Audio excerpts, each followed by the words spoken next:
सर्वेभ्यो नमो नमः। देववाणी संस्कृतम ई Gurukulam YouTube channel में आप सभी महान भावों का हार्दिक स्वागत है।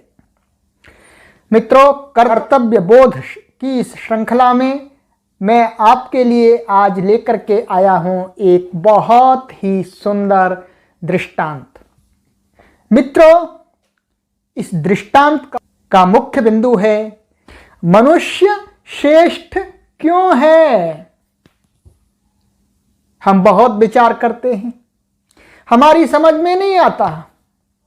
हम बहुत पुस्तकों को पढ़ते हैं, हमारी समझ में नहीं आता कि हम श्रेष्ठ क्यों हैं, मनुष्य श्रेष्ठ क्यों हैं। पशु पक्षी और जलचर नभचर न जाने कितनी असंख्य प्राणी हैं, वो श्रेष्ठ क्यों नहीं है। मित्रों, इसी के लिए मैं आपको एक छोटा सा दृष्टांत सुनाता हूं, बहुत ही प्रेरणादायक है। आप ध्यान से सुनिएगा, बीच बीच में मिस मत कीजिएगा। एक बार की बात है, जंगल के सभी पशु पक्षियों ने एक सभा की और सभी उस सभा में आए और चर्चा करने लगे। अरे भाइयों, ये मनुष्य हमको क्यों परेशान करता है, हमारे भाइयों को क्यों मारता है, हमने इस मनुष्य का क्या बिगाड़ा है, ये क्यों हमारी शिकार करता है, क्यों हमारी बंदूक से हत्या करता है। इस प्रकार से सभा में चर्चा हुई। अब सभी असमंजस में पड़ गए, क्या करना चाहिए, इस मनुष्य को कैसे रोका जाए कि हमारी हिंसा ना करे, हमारे भाई बंधुओं को ना मारे। हम इसका कुछ भी नहीं बिगाड़ते भाई, हम कुछ भी नहीं बिगाड़ते, हम जंगल में रहते हैं, हम नगर में भी नहीं जाते। अंत में सभा में निर्णय हुआ कि भाई अच्छा ऐसा करते हैं, हम सभी मिलकर के उस मनुष्य के पास चलते हैं और पूछते हैं, भाई तुम क्यों हमारी हत्या करते हो, हम आपका कुछ भी नहीं बिगाड़ते। तो इस प्रकार से सभी वो पशु और पक्षी आदि उस मनुष्य के पास आए और कहा, भाई क्यों हमारी हिंसा करते हो। मनुष्य अपनी तर्क देने लगा, वो पशु पक्षी भी तर्क करने लगे। अंत में मनुष्य को लगा मेरी दाल गलने वाली नहीं है इनके सामने, मैं निरुत्तर होने वाला हूं। तो उसने कहा, मैं श्रेष्ठ हूं। तो इतने में ही शेर दहाड़ के बोला, भाई किसमें श्रेष्ठ हो, किसमें श्रेष्ठ हो। देखो ये हमारी गाय बैठी है, देखो देखो ये हमारी गाय बैठी है, ये कितनी सुंदर है, इसका मलमूत्र भी काम आता है, और तुम्हारे मलमूत्र में तो तुम भी हाथ नहीं लगाना चाहते, उसमें बदबू आती है, दूर खेत में करने के लिए जाते हैं। और देखो ये हमारी गाय है, इसके गोबर से तुम लोग अपने घर को पवित्र करते हो, लेपन करते हो, पूजा पाठ के लिए शुद्धि करते हो, कितने श्रेष्ठ हो। आदमी ने सोचा, भाई आदमी ने कहा, देखो मेरी चमड़ी सुंदर है, मेरी चमड़ी सुंदर है इसलिए मैं श्रेष्ठ हूं। इतनी देर में वहीं पर एक हिरण बैठा हुआ था, हिरण खड़ा हो गया। हिरण ने कहा, भाई झूठ बोलते हो, ये बात ठीक नहीं है, ये तो बिल्कुल गलत है। भाई संसार में सबसे श्रेष्ठ चर्म किसका है, मृग चर्म। तपस्वी लोग, योगी ऋषि लोग किस पर बैठ करके तपस्या करते हैं, मृग चर्म पर। तो आदमी ने कहा कि भाई हमारी वाणी सुंदर है। इतने में वहीं से कोयल थी, पंख फड़फड़ा करके उड़ करके कहने लगी, भाई झूठ बोलते हो, गलत बात है। संसार में यदि अच्छी श्रेष्ठ वाणी की उपमा दी जाती है तो ये कहा जाता है जी कैसी कोयल जैसी वाणी बोल रहा है। इसलिए आपकी वाणी श्रेष्ठ नहीं है, वाणी मेरी श्रेष्ठ है। तो मनुष्य कहने लगा मेरी आंखें सुंदर हैं। तो इतने में वहीं एक मृगी बैठी हुई थी, उसने कहा नहीं झूठ बोलते हो। संसार में यदि सुंदर आंखों की उपमा दी जाती है तो यही कहा जाता है मृगनयनी, मृग जैसी आंखों वाली। ये भी झूठ बोलते हो। मनुष्य कहने लगा मेरे अंदर फुर्ती है, मैं फुर्तीला हूं, इसलिए मैं श्रेष्ठ हूं। तो इतनी देर में ही इतने ही शब्द सुनते हुए खरगोश उछल करके कूद करके आगे आया और कहने लगा भाई झूठ बोलते हो। संसार में कहीं पर बात आती है, फुर्ती की उपमा दी जाती है तो मेरे से दी जाती है खरगोश जैसी फुर्ती होनी चाहिए। मनुष्य ने कहा भाई मेरी चाल अच्छी है। इतने में वहीं हथनी बैठी हुई थी, उसने कहा भाई झूठ बोलते हो, ये गलत बात है। संसार में यदि अच्छी चाल की उपमा दी जाती है तो क्या कहा जाता है, कैसी हथनी जैसी चाल है, कैसी हथनी जैसी मस्त चाल है। झूठ बोलते हो, तुम्हारी चाल भी अच्छी नहीं है। तो आदमी कहने लगा मैं वफादार हूं। इतने में वहां कुत्ता बैठा हुआ था, कुत्ता भौं भौं करके खड़ा हुआ और कहने लगा भाई झूठ बोलते हो। नहीं, संसार में यदि वफादारी की उपमा दी जाती है तो मुझ कुत्ते से दी जाती है कि कुत्ता जैसा वफादार आदमी को होना चाहिए। झूठ बोलते हो। मनुष्य ने सोचा अच्छा मैं वीर हूं, मेरे अंदर वीरता है।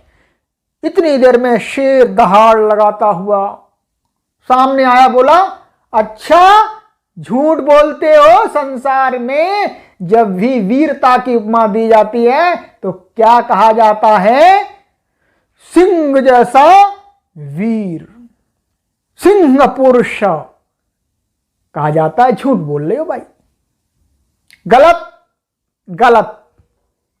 तो मनुष्य कहने लगा मेरी दृष्टि श्रेष्ठ है, मेरी दृष्टि बहुत अच्छी है।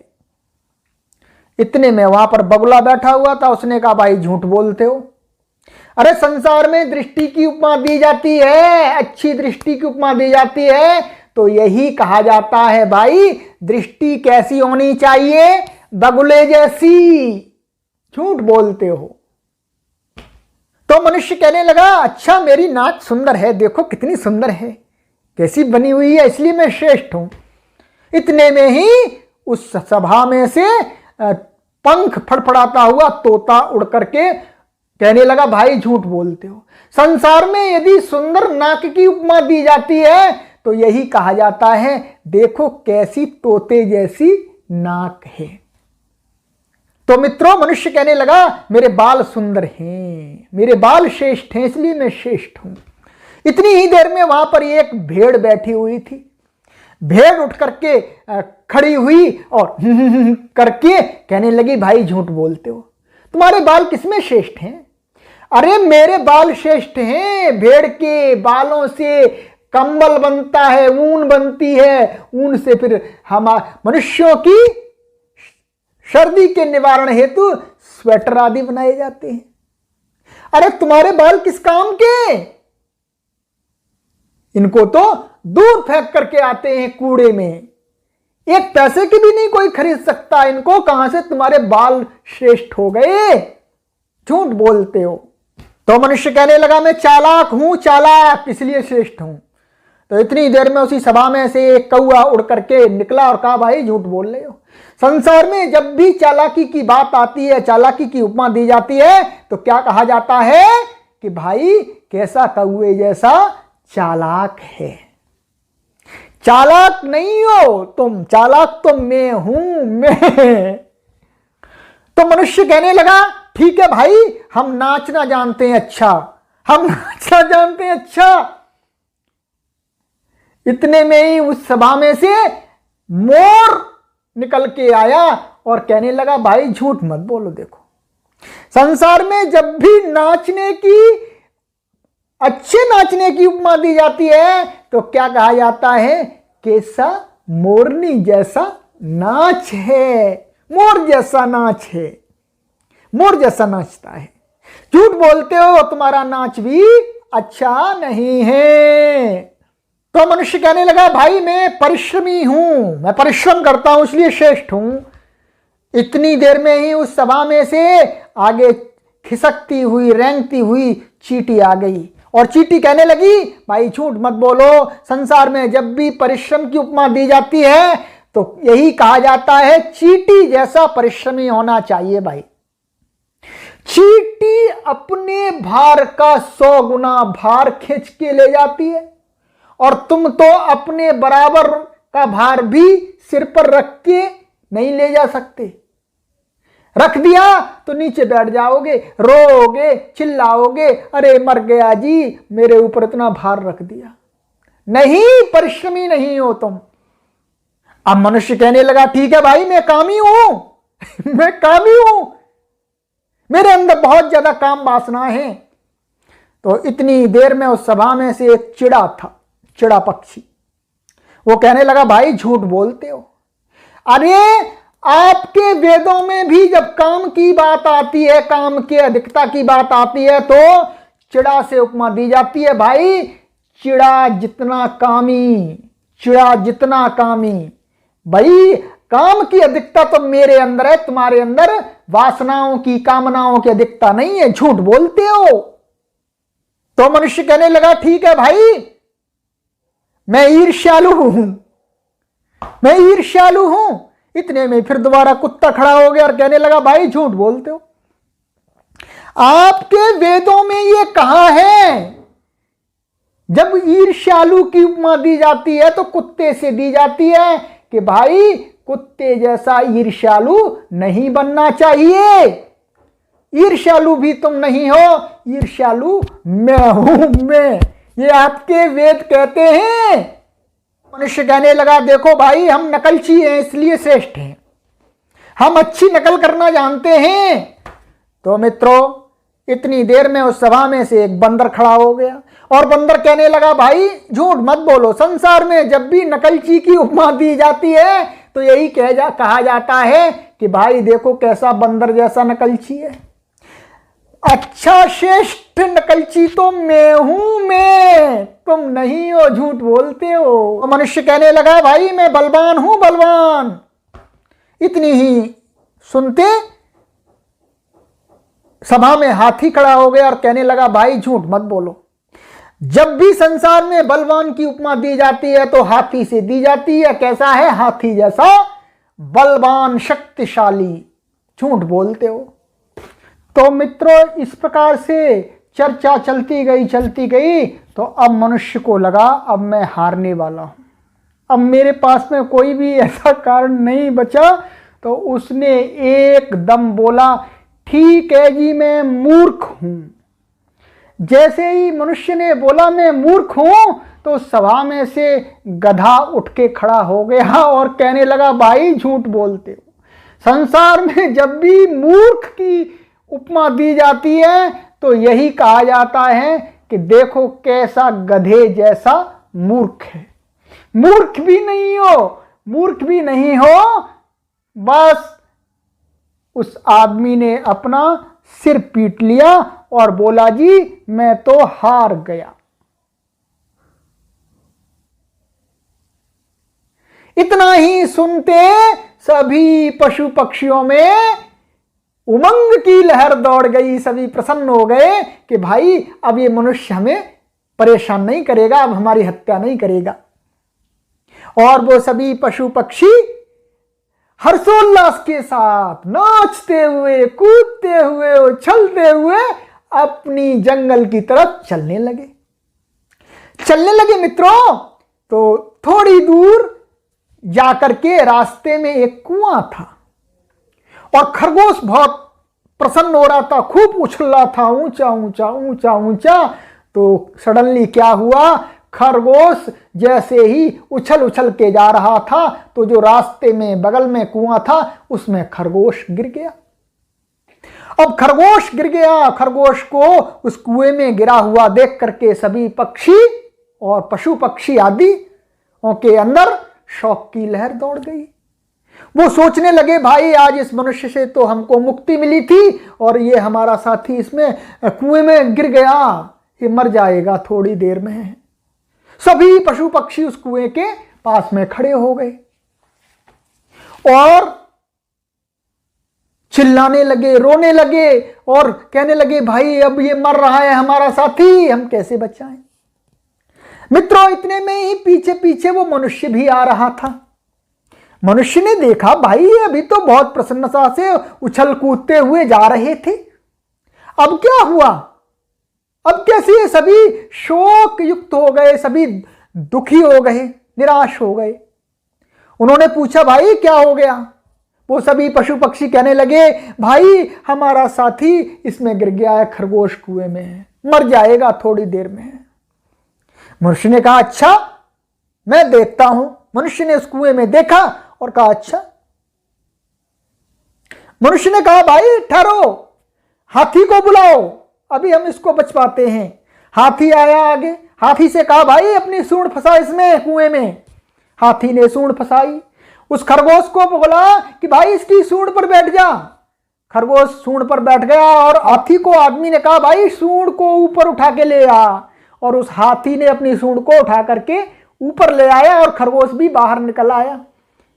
सभी पशु पक्षी प्रसन्न हो गए और सभी पशु पक्षी हाथ जोड़ करके कहने लगे अब हम मान गए कि तुम श्रेष्ठ हो, किसमें कि तुम्हारे अंदर श्रेष्ठ बुद्धि है, तुम बुद्धिमान हो इसलिए श्रेष्ठ हो और किसी कारण से श्रेष्ठ नहीं हो।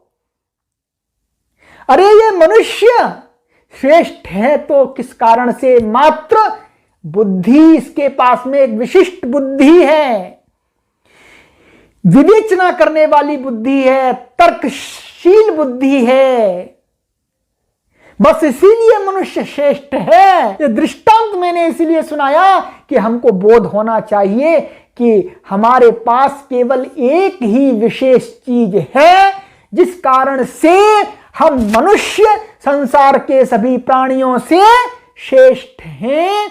इसलिए हमेशा इस बुद्धि का सदुपयोग करना चाहिए, इस बुद्धि को कार्य में लगाना चाहिए, इस बुद्धि को परोपकार में लगाना चाहिए, इस बुद्धि को सत्कार्यों में प्रयोग करना चाहिए, इस बुद्धि को विद्या की प्राप्ति में लगाना चाहिए, इस बुद्धि को संसार में शांति को स्थापित करने के लिए उपयोग करना चाहिए, इस बुद्धि को सबकी उन्नति के लिए उपयोग करना चाहिए। इस बुद्धि से हमेशा सकारात्मकता से सोचना चाहिए, इस बुद्धि से हमेशा सृजनात्मकता का निर्माण करना चाहिए, इस बुद्धि से कभी भी ध्वंसता का निर्माण नहीं करना चाहिए। इस बुद्धि को इतना कुशाग्र बनाना चाहिए कि यह बुद्धि सन्मार्ग पर हमें ले जा सके। ये बुद्धि ही तो है जो आत्मा को सन्मार्ग पर ले जाती है, आत्मा को कुमार्ग पर ले जाती है। तो मित्रों, ये छोटा सा मैंने दृष्टांत आपको सुनाया है, बहुत ही आपके जीवन के लिए ये एक प्रेरणा देने वाला है। इसको समझिएगा, अपनी बुद्धि की महत्ता को समझिएगा, मनुष्य होने के नाते इस बुद्धि का उपयोग कीजिएगा, अंधविश्वासों में मत फंसिएगा, बीज ताबीज में मत जाइएगा, इस बुद्धि से सोचिएगा, 1000 बार सोचिएगा, 1000 बार सोचिएगा। ये परमात्मा ने इसीलिए दिए सोचने के लिए, इसको ताले में बंद करके रखने के लिए नहीं दिया है। इसको उपयोग कीजिएगा, अच्छी अच्छी पुस्तकों का निर्माण कीजिएगा, लोगों को अच्छी बातें बताइएगा। इसलिए बुद्धि दी है, तब हम अधिकारी बनेंगे श्रेष्ठ होने के। महात्मा चाणक्य क्या कहते हैं? हे परमपिता परमेश्वर, तू सब कुछ ले लेना, मेरे हाथ ले लेना, मेरी नाक ले लेना, मेरी आंखें ले लेना, कान ले लेना, सब कुछ ले लेना, परंतु मेरी बुद्धि को मुझसे मत लेना। ये क्यों कहा? क्योंकि महात्मा चाणक्य ने बुद्धि के महत्व को समझा। ये मैंने नहीं कहा, ये महात्मा आचार्य चाणक्य का वचन है कि महात्मा चाणक्य प्रतिदिन प्रार्थना करते थे, हे प्रभु तू मेरा सब कुछ ले लेना, राजपाट, धन, संपत्ति, शरीर का कुछ भी ले लेना, परंतु मेरी बुद्धि को मेरे पास ही रहने देना, मैं सब कुछ पुनः अर्जित कर लूंगा। ये महात्मा चाणक्य का वचन है। इसलिए हमें बुद्धि का सदुपयोग करना है। आइए इतना ही कहते हुए आप सभी को प्रणाम करता हुआ अपनी वाणी को विराम देता हूं। इति ओम शम।